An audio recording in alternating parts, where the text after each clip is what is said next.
চীন সাগর থেকে মধ্যপ্রাচ্যের দিকে রওনা দিল বিরাট মার্কিন নৌবহর, এমনটাই শোনা যাচ্ছে সূত্র মারফত। গত কয়েকদিন ধরে যুদ্ধের মেঘ ঘনিয়ে আসছে ইরানে। বিমান হানার আশঙ্কায় নিজেদের আকাশসীমা বন্ধ করে দিয়েছে আয়াতোল্লাহ খামেনেইয়ের প্রশাসন।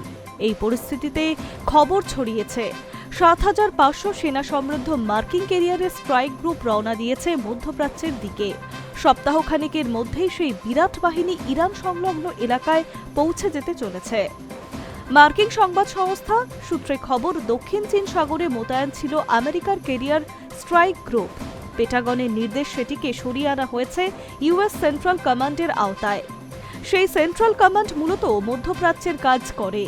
ইরানের সঙ্গে আমেরিকার বর্তমান সম্পর্কের কথা মাথায় রেখেই সেন্ট্রাল কমান্ডের আওতায় আনা হচ্ছে যুদ্ধজাহাজটিকে।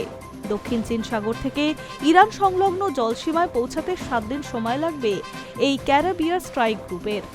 কতখানি শক্তি রয়েছে এই ক্যারিয়ার স্ট্রাইক গ্রুপের? উইকিপিডিয়া থেকে তথ্য পাওয়া যাচ্ছে অন্তত ৭৫০০ নৌসেনা থাকেন এই গ্রুপে।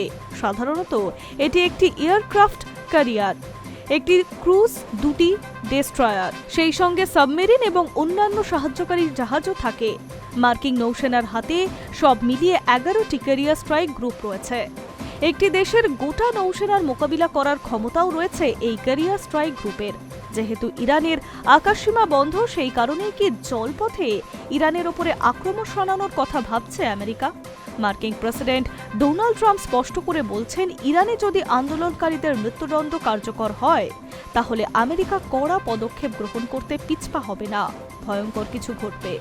মার্কিন প্রেসিডেন্টের এই হুমকির পর থেকেই তাকে পাল্টা তোপ দাগছেন তেহরান। আমেরিকা যদি হামলা চালায় তাহলে ইরান তার যোগ্য জবাব দিতে তৈরি বলেই মনে করছে আন্তর্জাতিক বিশ্লেষক মহল। উল্লেখ্য, গত বছরের জুন মাসে ইরানের পরমাণু গবেষণা কেন্দ্র লক্ষ্য করেই মার্কিন বোমা আছড়ে পড়েছিল। এবার কি তাহলে জলপথে জাহাজ যুদ্ধ জুড়বে ইরান ও আমেরিকা? প্রশ্ন উঠছে। Hi News network.